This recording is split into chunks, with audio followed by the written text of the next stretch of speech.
Llantos de las mujeres en la gran ciudad, las ausencias del hombre que en la guerra está. En la calle hay un niño atando un cordón y toda esa gente palabra me da. En el aire un rumor, en el aire un rumor.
Et tu pourras te connaître, en te rappelant les images troubles des rêves passés, en ce jour triste où tu chemines, les yeux ouverts. De toute la mémoire, rien ne vaut que le don merveilleux d'évoquer les rêves.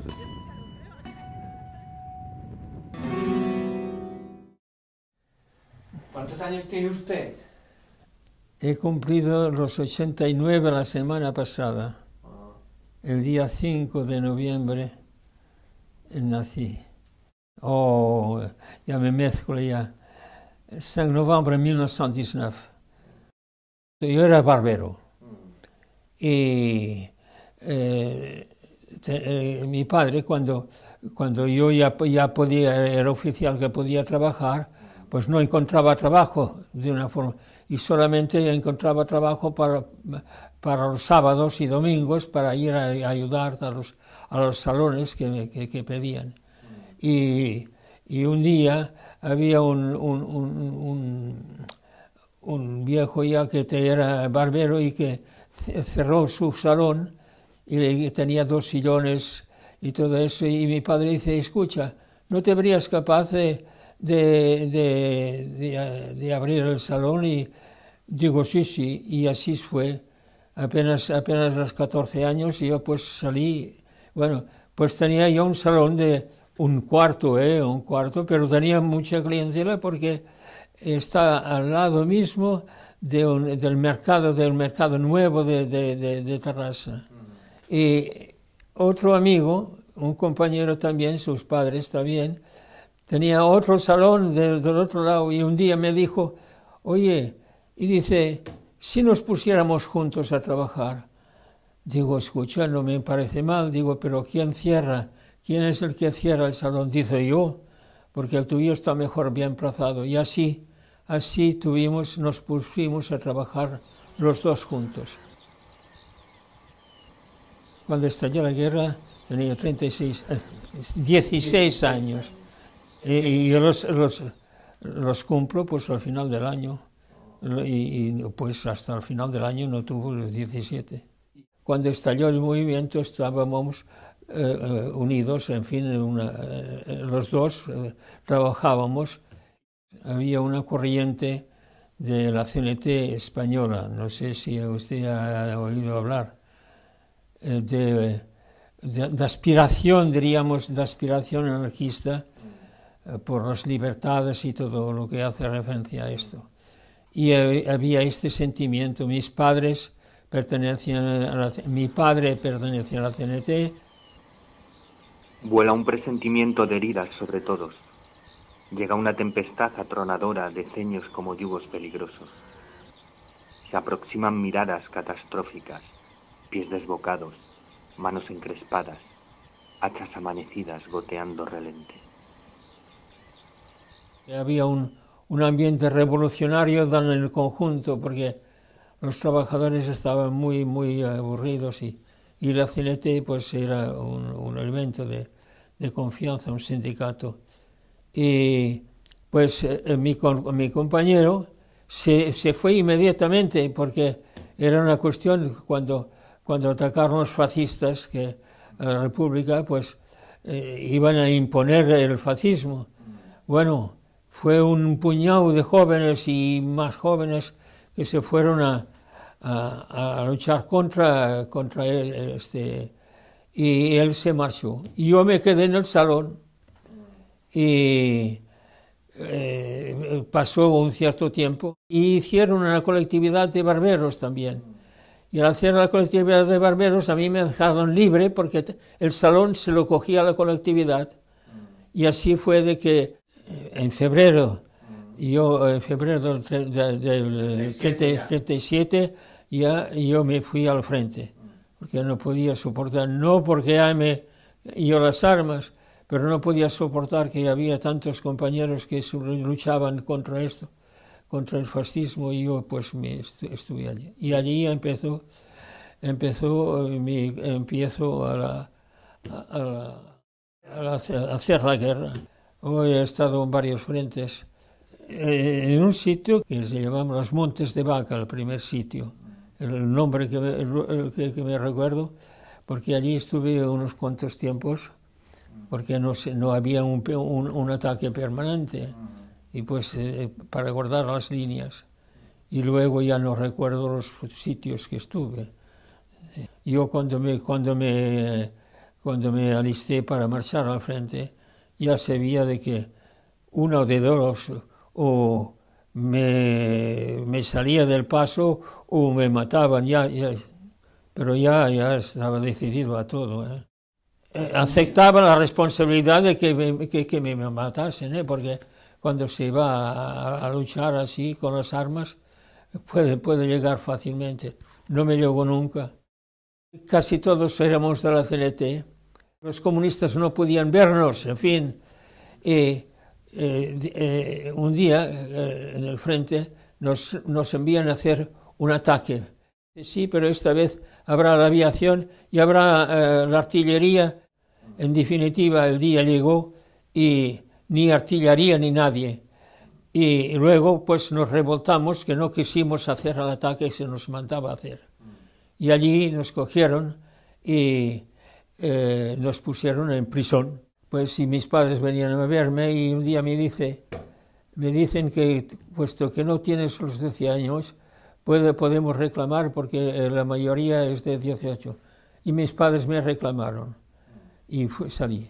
Pero al poco de salir, luego ya tenía 18 años, ya me llamaron pero oficialmente para ir allí, y allí otro paso en el frente.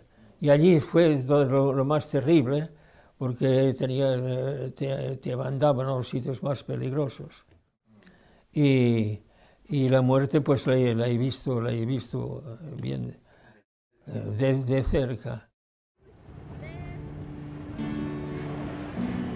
Oigo pueblos de hayas y bahías de lamentos. Veo un bosque de ojos nunca enjutos, avenidas de lágrimas y mantos, y en torbellinos de hojas y de vientos, lutos tras otros lutos y otros lutos, cientos tras otros cientos y otros cientos. Estaba cansado e hicimos un ataque. Yo ya no podía más. Me senté en un montón que me parecía que estaba respaldado por el enemigo, y una bala me entró entre las dos piernas y por poco me toque, y en esta llega un compañero a 10 metros que venía también y se cayó, y digo, a ver, es que ya no se movió. y así la muerte pues la he visto y bueno, os paso tantas y tantas veces que digo. Cuando termina la guerra, pues yo estaba incluido dentro de la Armada española, pues a la frente, al pasaje de la frontera, pasamos por grupos de 100 o 200, no recuerdo ya la cantidad, con las armas que teníamos.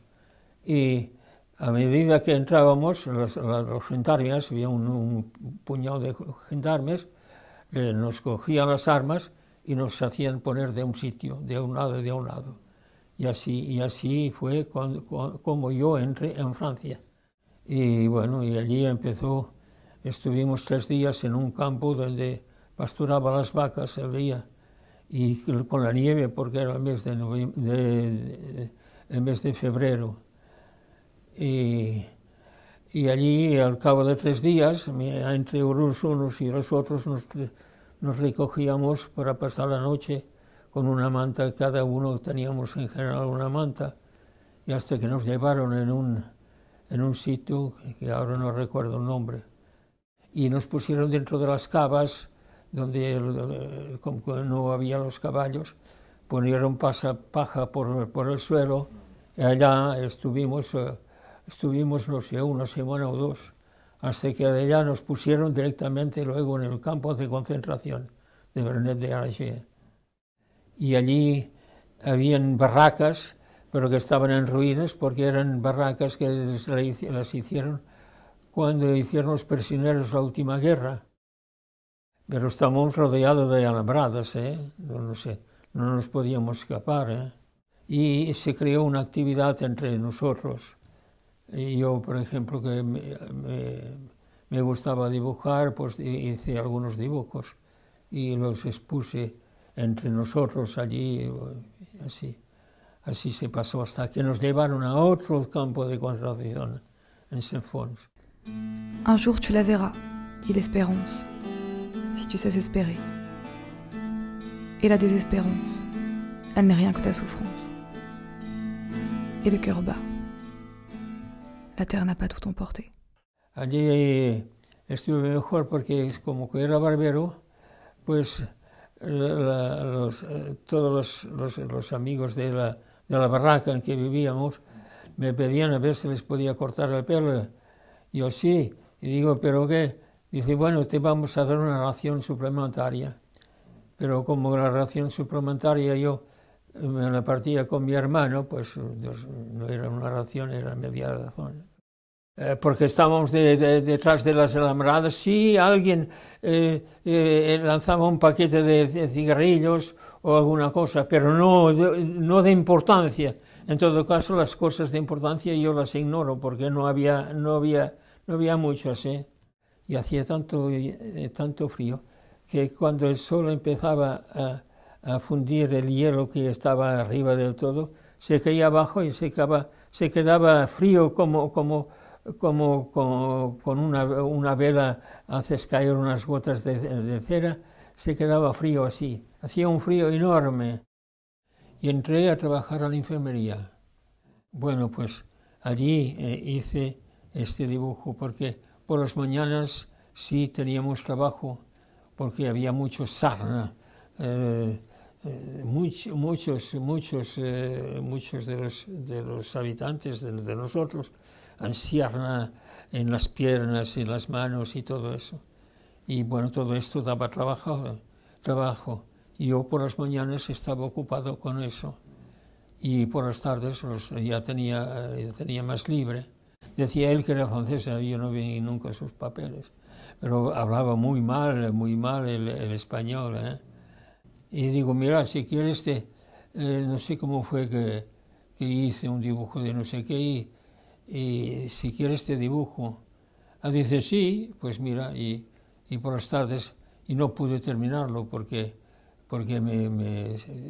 me cambiaron ya de sitio. Y sé que comíamos muchas lentejas, ¿sabes?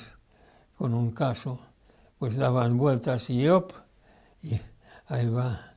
Y en la enfermería no recuerdo lo que comíamos, pero comíamos un poquito mejor, Sí, que se moría gente, naturalmente. cómo andaba después, no sé, en fin, cómo se funcionaba después, no puedo decirlo, no sé. Yo solo sé que por las mañanas había mucho trabajo con tantos amigos que estaban enfermos de sarna y todo esto. Sí. Después cuando estaban muy enfermos se los llevaban no sé a dónde, a algún hospital seguramente.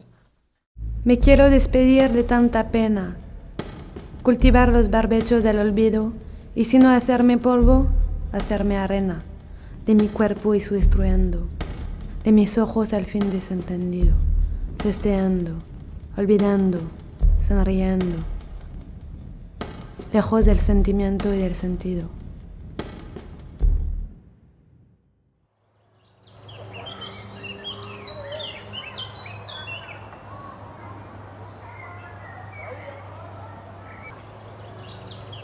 La Francia estaba dividida en dos zonas, zona libre y zona ocupada. La zona ocupada, pues, precisamente mi padre quedaba en la zona ocupada. Y yo, pues, estaba allí en Toulouse. Bueno, en definitiva, la carta que yo tenía podía trabajar aún 9 o 10 meses. Y encontré un barbero que estaba cerrado porque no...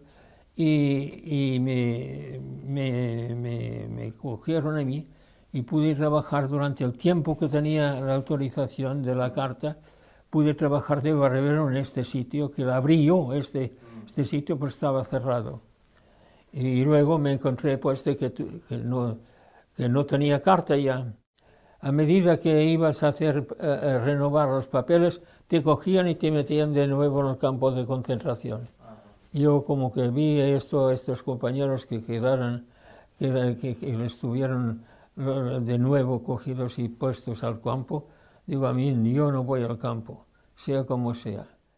La alcaldía te hará una carta, pero será una carta para solamente trabajar como paisano, digo, bueno, lo que sea, y en todo caso me hicieron la carta y yo trabajé durante mucho tiempo, como con todas las cosas del campo. Por cierto que fue duro porque entonces habían bueyes para trabajar y para dominar los bueyes no es cosa fácil. Y un buey se le pegó porque siempre trabajaban juntos, siempre, y el peso estaba entre medio de los dos.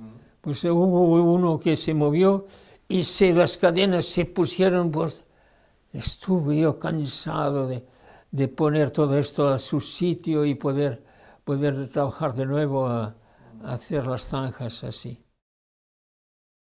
A medida que el tiempo pasó, como que yo tenía siempre el gusto de trabajar cosas, pues supe que en las fábricas de aviación de Toulouse cogían gente y me informé y me dijeron lo que tenía que hacer y bueno, y pues allí me presenté para hacer un ajustaje para ver si podía entrar yo. Éramos varios y unos decían, no, yo trabajé en la Hispano-Suiza aquí. Y yo no decía nada porque se les decía que yo era barbero. Hicimos la prueba, fueron muchos los que no quedaron y a mí se me quedaron. Y así empecé con la carta que me hicieron para trabajar en la industria y empecé a trabajar en la aviación de Toulouse. Mucho tiempo después, en bicicleta pasé la frontera de la línea de demarcación y todo eso. Y me reuní con mi padre en Nevers, que estaba en Nevers. Y allí pues continué la vida hasta que allí ya pude, como ya tenía una carta de trabajador industrial, pues allí pude continuar.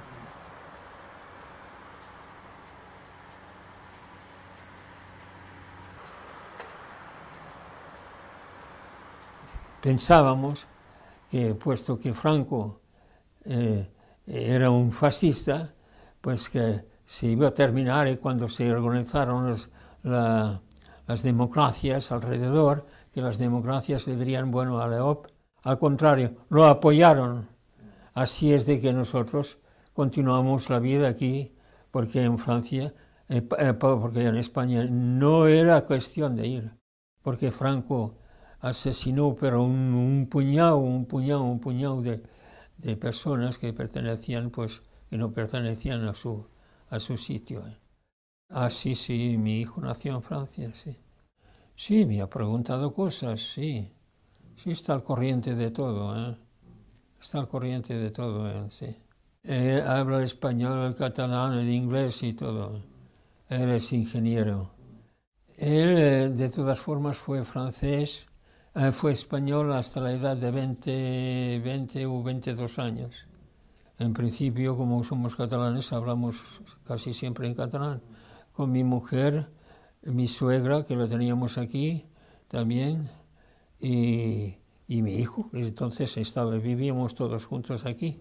Volví a España cuando Franco murió, no enseguida, pero volví simplemente de visita con mi compañera, porque ella tuvo una responsabilidad en Mujeres Libres muy importante, que si hubiese pasado allá, ella sí que iba a pasar por el... que la mataron, porque muchos como ella también las asesinaron.